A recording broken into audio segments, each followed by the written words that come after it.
أعمالنا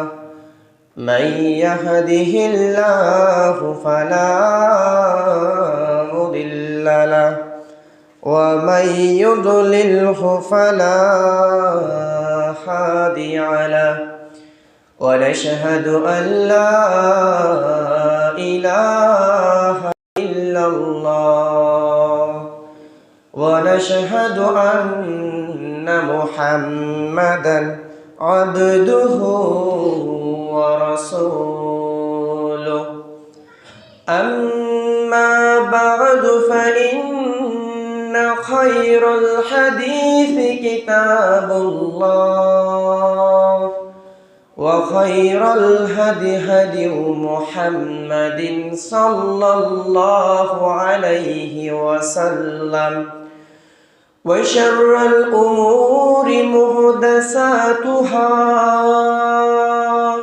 وكل محدثة بدعة وكل بدعة ضلالة وكل ضلالة في النار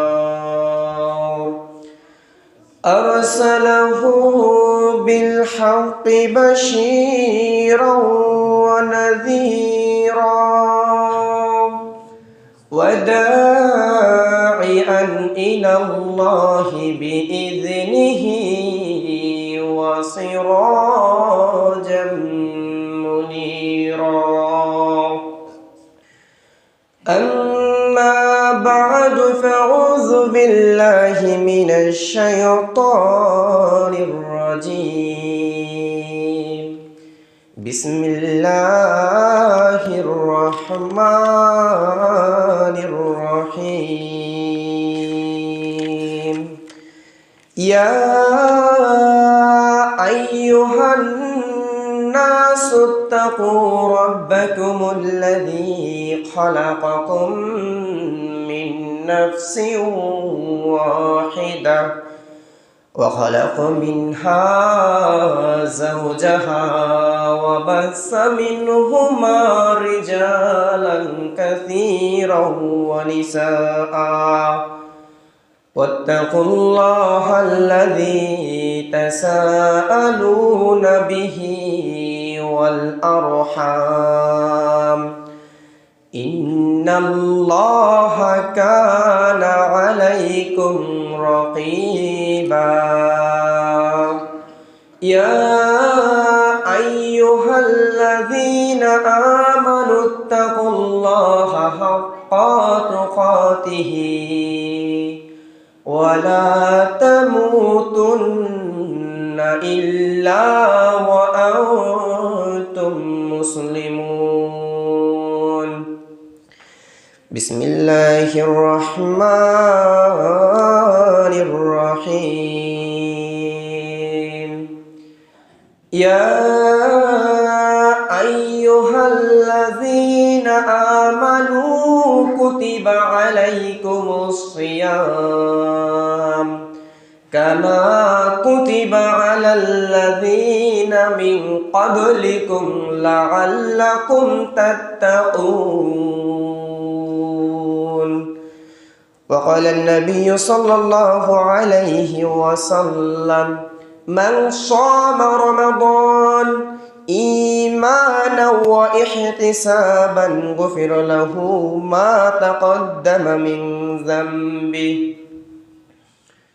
আলহামদুলিল্লাহ সমস্ত প্রশংসা গুণগান সেই মহিয়ান গুণিয়ান আল্লাহ তাবারক ওয়া তাআলার জন্য যে মহান আল্লাহ রব্বুল আলামিন আজকে এই পবিত্র জুমার দিন লক্ষ লক্ষ কোটি কোটি মানুষের মধ্য থেকে পছন্দ করে আপনাকে আমাকে আগে ভাগে মসজিদে উপস্থিত হয়ে খুতবা শোনার তৌফিক দান করেছেন। এজন্য সকলেই অন্তরের অন্তঃস্থল থেকে বলি আলহামদুলিল্লাহ। আপনি আমি চেয়েছি বিধায় মসজিদে আসতে পেরেছি এই কথাটা ঠিক নয়, বরং আল্লাহ সুবহানাহু ওয়া তাআলা চেয়েছেন বিধায় আপনি আমি মসজিদে আসতে পেরেছি, এই জন্য আবারও শুকরিয়া আদায় করি আলহামদুলিল্লাহ।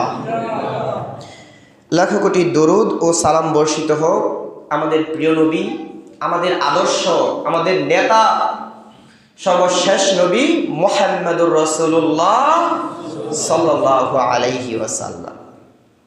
সম্মানিত দ্বীনি মুসলিয়ান বৃন্দ, আমরা বর্তমানে অবস্থান করছি কোন মাসে? শাবান মাসে আমরা অবস্থান করছি। এই শাবান মাসের পরের মাসটার নাম কি? রমাদান। রমজান এটা বলা ঠিক না, আরবিটা উচ্চারণ করাটাই ভালো হয়। রমাদান মাস। তো রমাদান মাস আমাদের একদম দরজায় এসে কড়া নাড়ছে। আর কিছুদিন গেলেই আমরা রমাদান মাসে উপনীত হব আলহামদুলিল্লাহ। আল্লাহ সুবহানাহু ওয়া তাআলা আমাদেরকে রমাদান মাস পর্যন্ত পৌঁছে দিন, আমিন। প্রতি বছর ঘুরে ঘুরে এই রমাদান মাস আসে।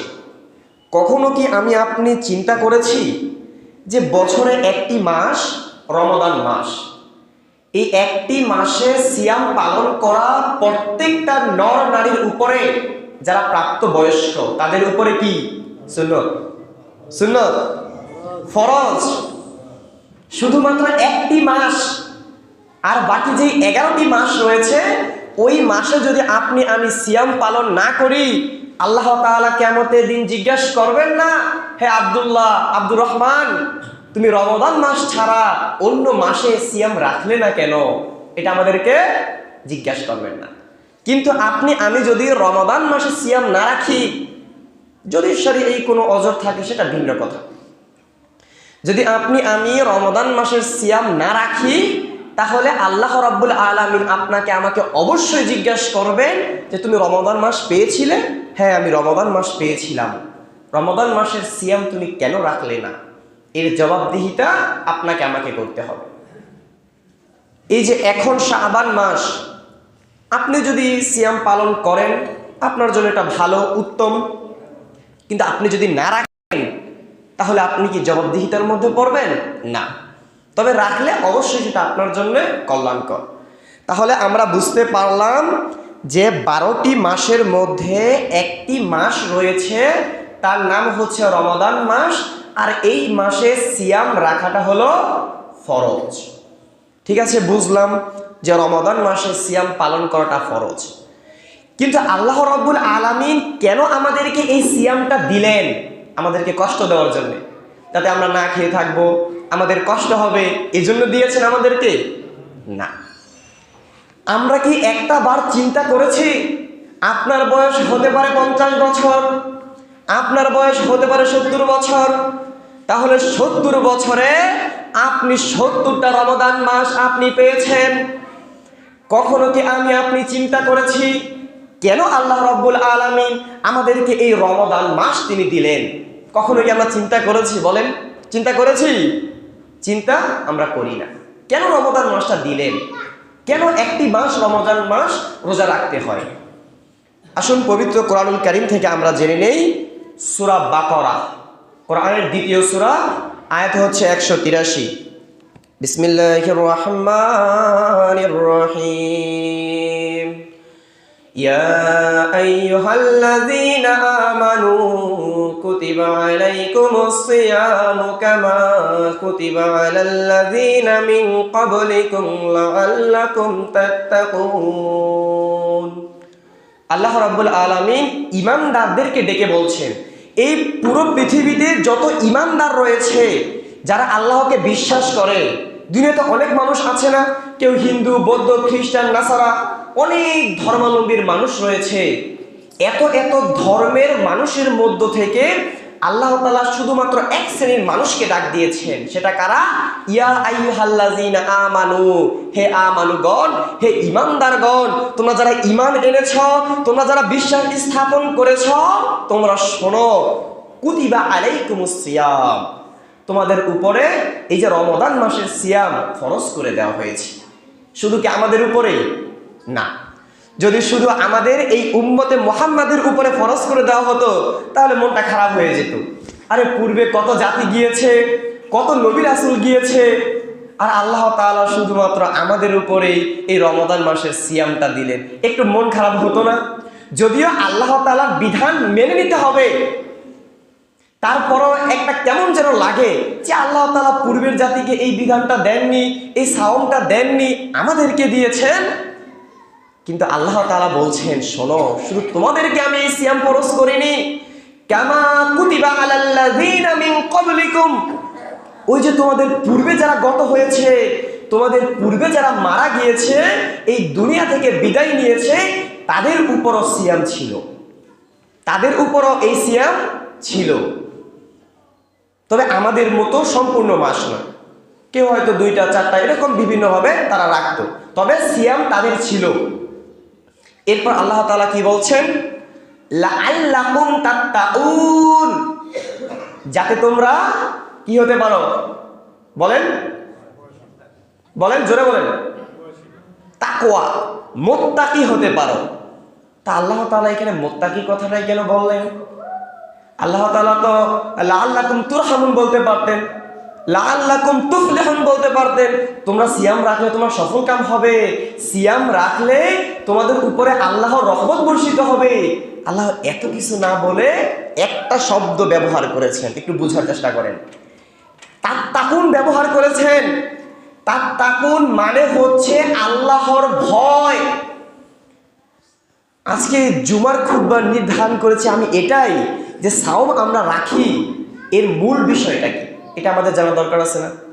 সাওম আপনি রাখলেন, কিন্তু এর মূল বিষয়টা কি, লক্ষ্যটা কি, সেটাই যদি আপনি আমি না জানি, তাহলে এই সাওম পালন করে আপনি আমি স্বাদ পাবো না, আপনি আমি মজা পাবো না, মনের মধ্যে প্রশান্তি আসবে না। তাহলে আল্লাহ তাআলা বলছেন লাআল্লাকুম তাত্তাকুন, যাতে তোমরা মুত্তাকি হতে পারো, যাতে তোমরা আল্লাহকে ভয় করতে পারো। প্রিয় উপস্থিতি, আপনি আমি শুনে থাকি তাকওয়া, আল্লাহকে ভয়। আল্লাহকে ভয় কথাটার মানে কি?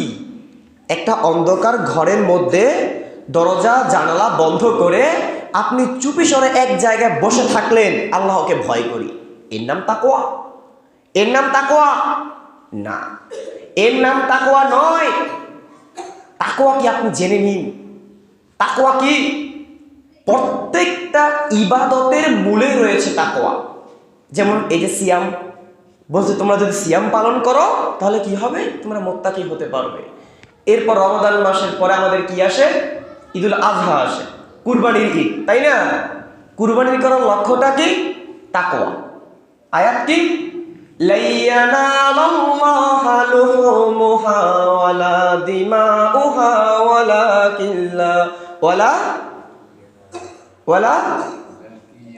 কিয়ানালুহু তাকওয়া মিনকুম। আল্লাহ তাআলা বলছেন, এই যে তোমরা লক্ষ লক্ষ টাকা দিয়ে পশু জবাই করো, লক্ষ লক্ষ টাকা দিয়ে তোমরা কুরবানি করো, এই কুরবানির রক্ত মাংস কোনো কিছুই আমার কাছে পৌঁছে না। তার মানে আপনারা আমার কুরবানি বৃথা নাকি? না। আল্লাহ তাআলা বলছেন লাইয়ানালাল্লাহা লুহুমুহা ওয়ালা দিমাউহা, তোমাদের এই যে জবাই করা পশুর রক্ত মাংস কোনো কিছুই আমার কাছে পৌঁছে না। তাহলে আমার কাছে কি পৌঁছে?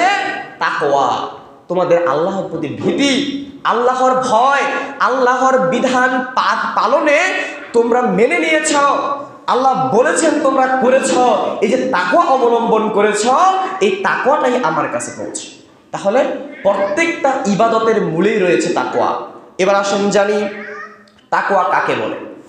তাকওয়া হচ্ছে আল্লাহর ভয় এবং আল্লাহর সন্তুষ্টি লাভের জন্যে অশ্লীল কথাবার্তা, অশ্লীল কাজ এবং যেই সকল অপকর্ম আল্লাহ তাআলা করতে নিষেধ করেছেন, বিরত থাকতে বলেছেন, তার নাম হচ্ছে তাকওয়া। দিনে রোজা রাখা এবং রাত জেগে ইবাদত করার নাম তাকওয়া নয়। তাকওয়া হচ্ছে আল্লাহ রাব্বুল আলামিন যেই বিধানটা আপনার আমার উপরে ফরজ করে দিয়েছেন, যেই বিধানটা আপনার আমার জন্য আবশ্যক করে দিয়েছেন, এবং যা কিছু থেকে আপনাকে আমাকে বিরত থাকতে বলেছেন, এইগুলো থেকে বিরত থাকার নামই হচ্ছে তাকওয়া। তাহলে এখন আপনি আমাকে বলতে পারেন এর মধ্যে কোন জিনিসটা বাদ পড়লো? দুনিয়াতে যত অপকর্ম রয়েছে এইগুলো থেকে আল্লাহ তাআলা আপনাকে আমাকে বিরত থাকতে বলেছেন। দুনিয়াতে যে ভালো ভালো কাজগুলো রয়েছে, ইবাদত রয়েছে, এইগুলো আল্লাহ তাআলা আপনাকে আমাকে করতে বলেছেন। যদি আমি এগুলো করতে পারি যা আল্লাহ তাআলা আদেশ করেছেন এবং তিনি যা থেকে নিষেধ করেছেন, যা থেকে বিরত থাকতে বলেছেন, যদি সেইগুলো থেকে বিরত থাকি তার নামই হচ্ছে তাকওয়া। দুনিয়ার যত অপকর্ম রয়েছে, আমি একটা একটা করে কি বলবো, দুনিয়াতে যত অপকর্ম রয়েছে, যত খারাপ কাজ রয়েছে, এই সব কিছু থেকে বিরত থাকতে হবে এবং যত ভালো কাজ রয়েছে সব পালন করার নামই হচ্ছে তাকওয়া। উবাই ইবনে কাব রাদিয়াল্লাহু আনহুর কাছে ওমর ফারুক ইসলামের দ্বিতীয় খলিফা, তো উবাই ইবনে কাব রাদিয়াল্লাহু আনহুর কাছে উবাই ইবনে কাব রাদিয়াল্লাহু আনহু জিজ্ঞাসা করলেন, মাহিয়া তাকওয়া, তাকওয়া কি? আমরা তো শুনে থাকি তাকওয়া আল্লাহর ভয়, আল্লাহর ভয়, তাকওয়াটা কি? তখন উবাই ইবনে কাব রাদিয়াল্লাহু আনহু বলছেন, হে ওমর ফারুক রাদিয়াল্লাহু আনহু, আপনি কি কখনো পাহাড়ের এমন সরু রাস্তা দিয়ে চলেছেন, এমন চিকন রাস্তা দিয়ে আপনি পথ চলেছেন যেই রাস্তার ডানেও কাটা, যেই রাস্তার বামেও কাটা, এমন রাস্তা দিয়ে আপনি কখনো পথ চলেছেন কি? তখন ওমর ফারুক রাদিয়াল্লাহু আনহু বলছেন, নাম, হ্যাঁ, পাহাড়ের এমন সরু রাস্তা যে রাস্তার ডানেও কাটা বামেও কাটা, এমন রাস্তা দিয়ে আমি পথ চলেছি, পথ অতিক্রম করেছি। তখন উবাই ইবনে কাব রাদিয়াল্লাহু আনহু বলছেন, হে ওমর ফারুক রাদিয়াল্লাহু আনহু, এই যে এমন সরু রাস্তা, ডানে কাটা বামে কাটা, এমন রাস্তা দিয়ে পথ চলার সময় আপনি কিভাবে পথ চলেছিলেন? তখন ওমর ফারুক রাদিয়াল্লাহু আনহু বলছেন, এমন চিকন রাস্তা দিয়ে পথ চলার সময় আমি আমার জুব্বাটাকে, আমি আমার কাপড়টাকে এইভাবে গুটিয়ে নিয়ে আমি পথ চলতাম। কেন? যাতে ডানের কাঁটাগুলো আমার গায়ের মধ্যে লাগতে না পারে, আমার পোশাকের মধ্যে লাগতে না পারে, বামের কাঁটাগুলো আমার শরীরের মধ্যে লাগতে না পারে, আমার দেহের মধ্যে লাগতে না পারে।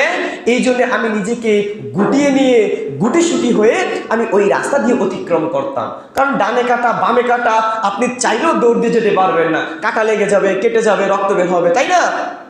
তখন উবাই ইবনে কাব রাদিয়াল্লাহু আনহু বলছেন, হাজিহি তাকওয়া, এটাই তো তাকওয়া। দুনিয়াতে আপনি চলবেন ফিরবেন, দুনিয়াতে আপনি জীবন যাপন করবেন, দুনিয়াতে আপনি ব্যবসা বাণিজ্য করবেন, যা কিছুই করেন না কেন শয়তান আপনাকে ডান দিক থেকে আহ্বান করবে, শয়তান আপনাকে বাম দিক থেকে আহ্বান করবে, পিছন দিক থেকে আহ্বান করবে, চতুর্দিক থেকে শয়তান আপনাকে আহ্বান করবে, কিন্তু আমি চলবো সিরাতুল মুস্তাকিম, সহজ সরল পথে। এর নাম হচ্ছে তাকওয়া। আমি বুঝাতে পারিনি, বুঝাতে পেরেছি? এর নাম হচ্ছে তাকওয়া। এই জন্যই প্রত্যেকটা ইবাদতের মূলে রয়েছে তাকওয়া। এবার আসেন, যদি আমি রমাদান মাসে সিয়াম পালন করে এই তাকওয়া অর্জন করতে পারি। আচ্ছা, রমাদান মাসে তাকওয়ার কথাটা কেন বলা হলো? আপনি যদি বিবেকবান হন একটু ভেবে দেখেন, আপনি 12টি মাসের মধ্যে 11টি মাস মানুষ যতই পাপ কাজ করুক না কেন, যতই সে মানুষকে গালিগালাজ করুক না কেন, যতই সে মানুষকে ধোঁকা দিক না কেন, যতই সে অন্যায় কাজ করুক, মারামারি করুক, অত্যাচার করুক, জুলুম করুক, যত পাপই সে করে, রমাদান মাস আসলে বাকি 11 মাসের চেয়ে কিছুটা কম করে না? কিছুটা কম করে। এজন্য এই মাসে মানুষ মুত্তাকি হতে পারে, এই মাসে মানুষ সিয়াম পালন করার মাধ্যমে আল্লাহকে রাজি খুশি করাতে পারে। এই যে সিয়াম, এটা হচ্ছে আপনার স্বতন্ত্র একটি ইবাদত। পৃথিবীতে এত ইবাদত রয়েছে, নামাজ, হজ, যাকাত, দান, সদকা, ভালো কাজ, যত ভালো ভালো কাজ রয়েছে, সব কিছু থেকে সিয়ামটা হচ্ছে একটু ব্যতিক্রম ইবাদত। কিভাবে? একজন মানুষ যদি রমাদান মাসে সিয়াম পালন করে, সিয়াম পালন করার পরে যদি সে গোপনে গিয়ে কোনো কিছু খায়, আমি দেখব বলেন আপনি আমি দেখব, আমি সিয়াম পালন করলাম, এরপর দুপুরের সময় আমি ঘরের মধ্যে চুপিসারে কিছু খেলাম, কেউ জানবে? কেউ জানবে না, কেউ জানবে না, কেউ দেখবে না, চাইলেই সে এটা করতে পারে। আবার দেখেন সলাৎ, সলাৎ আদায় করলে মানুষ দেখে, যাকাত প্রদান করলে মানুষ দেখে, হজ পালন করতে গেলে মানুষ দেখে। এটার মধ্যে লৌকিকতা আসতে পারে, রিয়া ঢুকে যেতে পারে, যে আমার এত এত টাকা রয়েছে, আমি অমুক দিন মাইকিং করে মানুষকে আসতে বলবো, ফকির মিসকিনকে, এরপর আমি টাকা বিতরণ করব, দান করব, মানুষ দেখবে। সালাত আদায় করব, এর মধ্যে রিয়া আসতে পারে, মানুষ আমাকে মুসল্লি বলবে, আরে অমুক তো 5 ওয়াক্ত সালাত আদায় করে, মানুষ আমাকে মুসল্লি বলবে। এই লৌকিকতা আমাদের মধ্যে আসতে পারে। এরপর আপনার যাকাত প্রদানের ক্ষেত্রেও মানুষকে আপনি দিলেন, মানুষ দেখবে, আরে সে তো দানবীর, সে কত কত টাকা মানুষকে দান করে। এরকম যত ভালো কাজ রয়েছে মানুষ সেগুলো দেখতে পায়। কিন্তু সিয়াম এমন একটি ইবাদত যেটা কেউ দেখতে পায় না, যেটা যদি সিয়াম যদি কেউ রাখে, সে কেবলমাত্র একমাত্র আল্লাহর জন্যে সে রাখবে। কারণ সে জানে আমি যদি রমাদান মাসে গোপনে কোনো কিছু খাই তাহলে কেউ দেখবে না। এই জন্য আল্লাহ তাআলা বলছেন আস-সাওমু লি, সিয়ামটা আমার জন্যে। তাহলে কি নামাজ রোজা আল্লাহর জন্যে নয়? অবশ্যই আল্লাহর জন্যে। ওই যে আমি পূর্বে বললাম, এর মধ্যে লৌকিকতা আসতে পারে। আমি আপনাকে দেখানোর জন্য ইবাদত করতে পারি, কিন্তু সিয়ামটা আমি আপনাকে দেখানোর জন্য করতে পারবো না। আমি খেয়ে এসে যদি আপনাকে বলি আমি সাওম রেখেছি, এটা কেউ করে না, এটা কেউ করে না। এই জন্য আল্লাহ তাআলা বলছেন আস-সাওমু লি ওয়া আনা আজজি বিহি, এবং আমি তার প্রতিদান দেব। সুবহানাল্লাহ। সিয়াম হচ্ছে একটি ব্যতিক্রম ইবাদত। এই সিয়াম রাখার মাধ্যমে মানুষ তাকওয়া অর্জন করতে পারে। এই জন্য আল্লাহ তাআলা বলেছেন যে সিয়ামটা আমার জন্যে আর আমি তার প্রতিদান দেব। এবার আসেন, যদি আপনি আমি তাকওয়াবান হতে পারি, আল্লাহর বিধান মেনে চলতে পারি, মুত্তাকি হতে পারি, তাহলে এর গুরুত্ব ফজিলত কি? তাকওয়া অর্জন করলে কি হবে? দুনিয়াতে আপনি যা কিছুই করুন না কেন, আপনি লাভটা দেখেন, এই কাজটা করলে আমার কি লাভ হবে, তার সাথে পার্টনারশিপ গেলে আমার কি লাভ হবে, এখানে পণ্য বিক্রি করলে আমার কত টাকা লাভ হবে। এই লাভের হিসাবটা দুনিয়াতে আপনি আমি সবাই করে থাকি, করি না? অবশ্যই আমরা করে থাকি। তাহলে রমাদান মাসের সিয়াম পালনের মাধ্যমে আমরা তাকওয়া অর্জন করব। এই তাকওয়া অর্জনের মাধ্যমে কি হবে? আল্লাহ তাআলা বলছেন সূরা তালাক এর 2 এবং 3 নং আয়াতের মধ্যে বলছেন ওয়া মান ইয়াত্তাকিল্লাহা ইয়াজআল লাহু মাখরাজা, যদি কেউ আল্লাহকে ভয় করে, আল্লাহর বিধিবিধান কেউ মেনে চলে, যে সকল কাজ থেকে নিষেধ করেছেন তা থেকে সে যদি বিরত থাকে, তাহলে আল্লাহ তাআলা ওই ব্যক্তিকে, যদি সে দুনিয়াতে কোনো বিপদ আপদে পড়ে, মানুষ হতাশ হয়ে যায়, দুনিয়াতে আপনি ঋণগ্রস্ত হয়ে গেলেন, আপনার সন্তান অসুস্থ, আপনার স্ত্রী অসুস্থ, হ্যাঁ, বিভিন্ন বিপদ আপদে আপনি পড়ে গেলেন, তখন আমরা কি করি? হায় হুতাশ করি, আমরা ভেঙে পড়ি, আল্লাহকে দোষারোপ করি যে আল্লাহ শুধু আমাকেই দেখেন, আরো কত কত মানুষ রয়েছে, লক্ষ লক্ষ টাকা রয়েছে, তাদের অসুখ বিসুখ হয় না, তাদের এই বিপদটা হয় না, শুধু আল্লাহ আমাকেই দেখেন, নাউজুবিল্লাহ। এরকমের আল্লাহকে দোষারোপ আমরা করে থাকি। কিন্তু আল্লাহ তাআলা বলছেন যদি কোনো মানুষ সে তাকওয়া অর্জন করে, যদি কোনো মানুষ সে মুত্তাকি হয়, তাহলে দুনিয়াতে সে যেই বিপদ আপদে পড়ুক না কেন, দুনিয়াতে যে সে যত অসুবিধার মধ্যেই পড়ুক না কেন, আল্লাহ তাআলা কোনো না কোনো ভাবে ওই বিপদ থেকে তাকে উদ্ধার করবেন। সুবহানাল্লাহ। এই তাওয়াক্কুল আপনার আমার মধ্যে থাকতে হবে, এই ভরসাটা আপনার আমার মধ্যে থাকতে হবে। শুধু তাই নয়, এটা তো গেল দুনিয়াতে বিপদ আপদের কথাটা। এরপর আল্লাহ তাআলা বলছেন ওয়ায়ারযুকুহু মিন হাইসু লা ইয়াহতাসিব, যদি কেউ আল্লাহকে ভয় করতে পারে, হাক্কা তুকাতিহি, ভয় করার মতো যদি কেউ আল্লাহকে ভয় করতে পারে, তাহলে আল্লাহ রাব্বুল আলামিন তার জন্য এমন জায়গা থেকে রিজিকের ব্যবস্থা করবেন, তার জন্য এমন জায়গা থেকে রিজিকের ব্যবস্থা করবেন, সেটা সে কোনোদিন কল্পনাও করতে পারে না।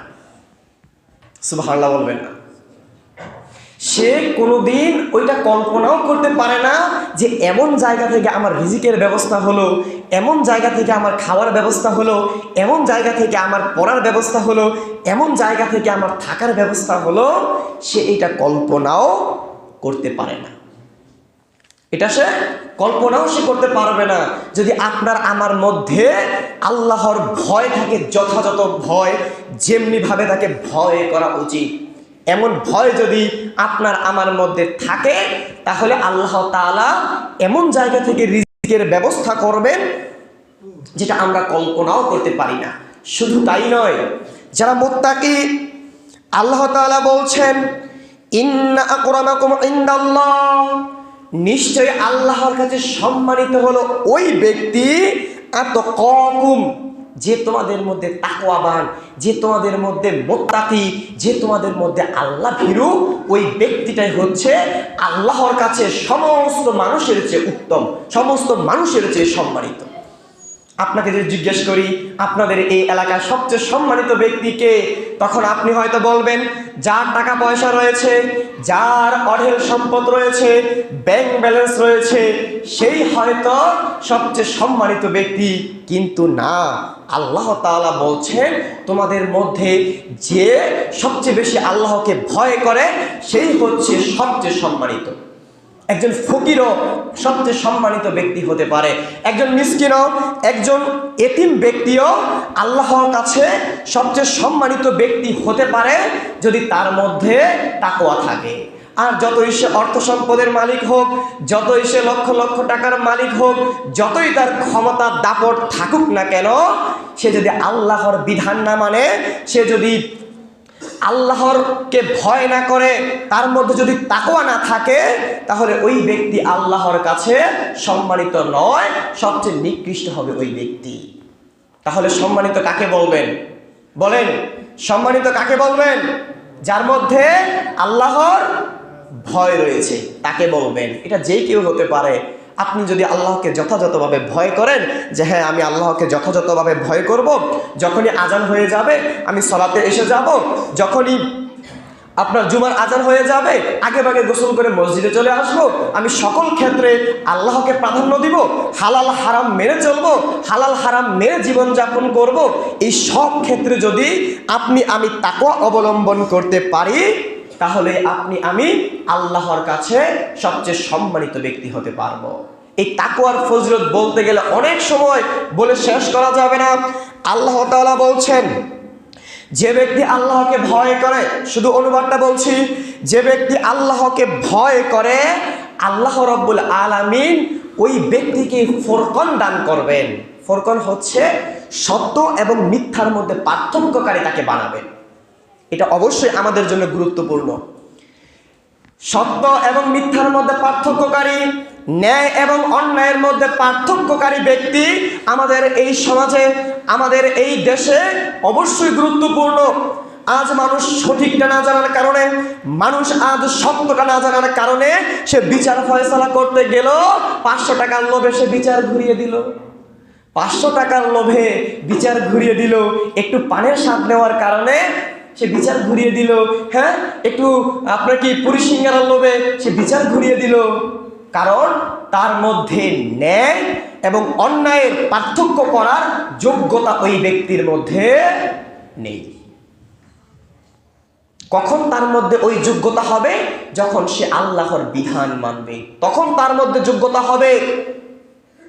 অবশ্যই আমাদের মধ্যে এমন একজন শাসক, এমন একজন নেতা আমাদের মধ্যে অবশ্যই জরুরি, যে মানুষের মাঝে সঠিক বিচার করবে, কোনটা ন্যায় কোনটা অন্যায় সেটা সে পার্থক্য করবে, ন্যায়কে ন্যায় বলবে, অন্যায়কে অন্যায় বলবে, এমন ব্যক্তি অবশ্যই আমাদের মধ্যে প্রয়োজন। এই জন্যই তো আজ সমাজ বলেন, আজ দেশ বলেন, সকল কিছুতে ঝামেলা। এই জন্যই তো ঝামেলা। আজ যদি আমাদের শাসকরা ন্যায়পরায়ণ হতেন, আজ যদি আমাদের বিচারকরা সত্য মিথ্যার পার্থক্য করতে জানতেন, যদি তাদের মধ্যে আল্লাহর ভয় থাকতো, তাহলে এই সমাজের মধ্যে বিশৃঙ্খলা হতো না, এই দেশের মধ্যে বিশৃঙ্খলা হতো না। এটাই হচ্ছে সবচেয়ে বড় কারণ। মানুষের মধ্যে যদি তাকওয়া না থাকে, মানুষের মধ্যে যদি আল্লাহর ভয় না থাকে, আল্লাহর আযাবের ভয় না থাকে, তাহলে ওই ব্যক্তি কোনটা ন্যায় কোনটা অন্যায় ওইটা সে বাছ বিচার করতে পারবে না। তাহলে যে ব্যক্তি আল্লাহকে ভয় করবে, আল্লাহ রাব্বুল আলামিন তাকে ফরকান দান করবেন, সে কোনটা ন্যায় কোনটা অন্যায় এটার পার্থক্য সে করতে পারবে। এরপর আল্লাহ রাব্বুল আলামিন ওই ব্যক্তির গুনাহগুলোকে ক্ষমা করে দিবেন। যে ব্যক্তি আল্লাহকে ভয় করবে, আল্লাহর বিধান মেনে চলবে, ওই ব্যক্তির যত পাপ রয়েছে, গুনাহগুলো রয়েছে, আল্লাহ রাব্বুল আলামিন সেগুলো তাকে ক্ষমা করে দিবেন। সুবহানাল্লাহ। জীবনে পাপে ভরে গিয়েছে, চলতে ফিরতে উঠতে বসতে কথাবার্তায় কাজে কর্মে অসংখ্য পাপ আমরা করছি। এই পাপকে আমাদের মোচন করতে হবে না? তাহলে যদি আপনার আমার মধ্যে আল্লাহর ভয় থাকে, তাহলে আল্লাহ সুবহানাহু ওয়া তাআলা আপনার আমার গুনাহগুলোকে ক্ষমা করে দিবেন। সুবহানাল্লাহ। এরপরে আসেন, আল্লাহ সুবহানাহু ওয়া তাআলা বলছেন তোমরা পাথেয় সংগ্রহ করো। পাথেয় তো বুঝেন তাই না? দূরে আপনি কোথাও একটা সফরে গেলেন, একটা তাবলিগে গেলেন বা সফরে আপনি কোথাও গেলেন, তখন আপনি কি করেন? একটা পুটলির মধ্যে আগে যেটা করতো তাই না, একটা পুটলির মধ্যে কিছু চিরা মুড়ি শুকনো খাবার ওষুধপত্র আর যাতায়াতের জন্য কিছু টাকা পয়সা এগুলো একটা ব্যাগের মধ্যে একটা থলের মধ্যে নিয়ে চলে যেত না? এটা হচ্ছে কি পাথেয়। একটু পানি রাস্তায় পিপাসা লাগলে খাবে তাই না, যাতায়াতের জন্য কিছু টাকা, অসুস্থ হয়ে পড়লে একটু ওষুধ। এই যে পাথেয়টা নিয়ে আমরা কি করি? সফর করি তাই না, গায়ের জামা পোশাক এগুলো নিয়ে আমরা সফর করি। তো আল্লাহ তাআলা বলছেন দুনিয়াতে তোমাদেরকে আমি জীবন দান করেছি, নির্দিষ্ট একটা সময় তোমাদেরকে আমি দিয়েছি, এই সময়টাতে তোমরা পাথেয় সংগ্রহ করো। দুনিয়ার এই সফর তোমরা পাথেয় সংগ্রহ করো। কেমন পাথেয় সংগ্রহ করবেন? লক্ষ লক্ষ টাকা, বাড়ি গাড়ি, ধন সম্পদ এগুলো না। আল্লাহ তাআলা বলছেন ওয়াতাযাওয়াদু ফাইন্না খায়রাজ যাদিত তাকওয়া। তোমরা পাথেয় সংগ্রহ করো। দুনিয়ার এই সফরে চলতে গেলে তোমাদের